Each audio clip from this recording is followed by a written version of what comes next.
Qu'est-ce que le coronavirus? C'est un petit virus qui nous a envahis et déclenché une pandémie mondiale. Comment vous l'expliquer de façon simplifiée? On va d'abord dire que son nom est latin et qu'il signifie virus à couronne, à cause du fait que les petites protubérances qui l'entourent là sur la photo font penser à une couronne qui l'entoure. Tout simplement, ce virus fait partie d'une famille qui a développé plusieurs formes et la forme qui nous intéresse aujourd'hui est le SRAS-CoV-2 et qui a déclenché cette maladie qui nous envahit. Comment est-il constitué?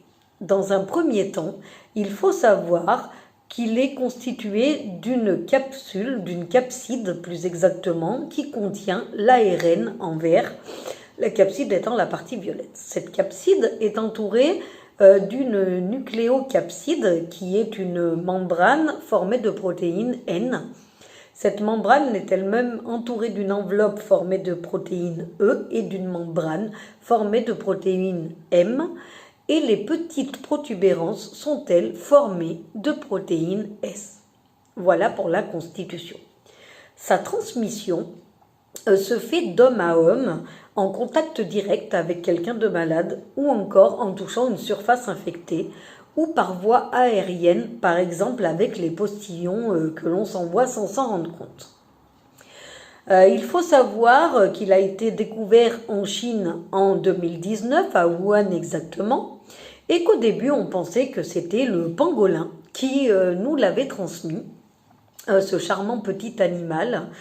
Et en fait, les séquences d'ARN du virus contenu dans le pangolin et celui contenu dans l'homme étaient totalement différentes, ce qui a démenti cette théorie. Il restait donc deux théories, celle de la chauve-souris, qui l'aurait transmis à un animal qui nous l'aurait transmis, mais également celle de la maladie qui court depuis longtemps sous une forme bénigne et qui maintenant nous est apparue lors d'une mutation sous une forme un peu plus pathogène.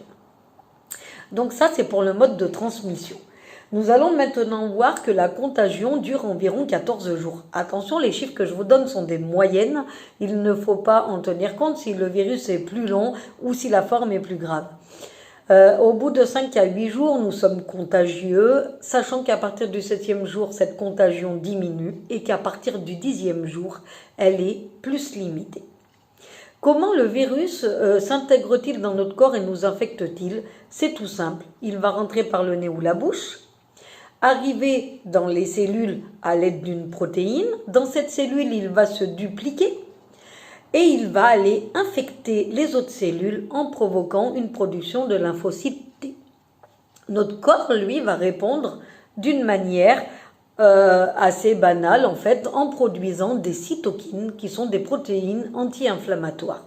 Seulement, si cette réponse n'est pas assez valable, la cytokine va se produire en trop grande quantité et va provoquer un état hyperinflammatoire qui va lui nous être donné par les symptômes du Covid. Quels sont ces symptômes? Dans un premier temps, on va avoir de la toux et de la fièvre et des problèmes respiratoires simples avec des anomalies pulmonaires visibles aux radios et ensuite des problèmes respiratoires plus compliqués et aigus. Comment on fait pour la prévenir? C'est tout simple. Il faut se laver les mains assez souvent et porter un masque. Donc j'espère que cette vidéo vous aura éclairé sur le Covid et je vous donne rendez-vous dans une prochaine vidéo pour vous donner plus de détails sur les modes de prévention naturels.